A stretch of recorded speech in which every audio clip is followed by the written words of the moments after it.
How do I create value? A lot of people struggle with it. The Snuggie exists, but I guess, hey, that creates value for some people. My name is Manzione. I'm a business coach. I'm here to tell you about the first part of the 5 parts of every business. It's called value creation. You want to make sure that you have something that your target market wants and is willing to pay for. Pitfall number 1, building it in isolation. It's easy to just create something that you would buy or you would hope people would buy. But unless you've really tested that in the marketplace, it's just a hunch. We've all seen businesses that built upon this, where they showed up, they tried to sell something that people wanted, but nobody really wanted it. There's a whole process to testing what you're creating, and it starts with this: interviews. Keep it simple. Find a couple people that really fit within your target market, ideally people that you know, that you have easy access to, that will be honest with you, and ask them these simple questions. Is this valuable? How could this be better? Is this something you would pay for?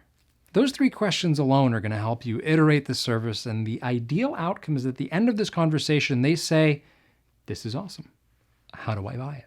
Because if you've created something that really creates value, it's not a matter of cajoling, selling, convincing them. Simply by it existing in its proper form, people will want to buy it, which makes marketing and sales a lot easier. So believe it or not, a lot of people that start with saying, I'm not getting enough clients, sales are really hard for me, my closing rate is garbage. Sometimes they need to go back to the value creation component and make sure that what they're delivering is actually something people want and are willing to pay for. Now, you may be saying, I don't have any control over the value that I create. You may be in a line of business where you are not allowed to change the actual thing that you provide. For example, let's say you're a mortgage broker. If you change the actual thing that you're selling, you might go to jail. You can't really change those terms, but you can change the packaging.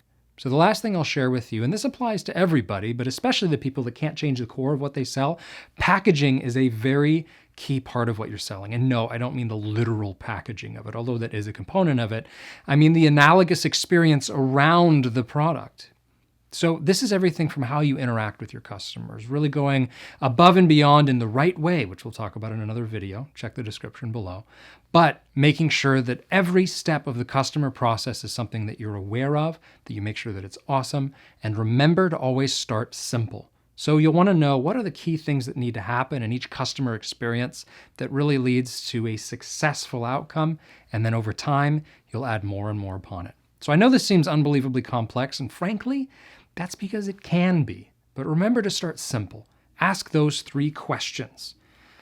Does this provide value? How could it be better? And is this something that you would pay for? Ask those of people that could actually buy this product and are within the target market, not people that are just going to give you an honest answer like your mother that would never buy this in the other place. So make sure that you're talking to your target market as you develop that value, and you'll find something that you can build the rest of the business thereafter. My name's Leo. I'm a business coach. If you want more help or details, please check the description below. And if you like these videos, please subscribe. We'd love to create more for you. Thanks for being here.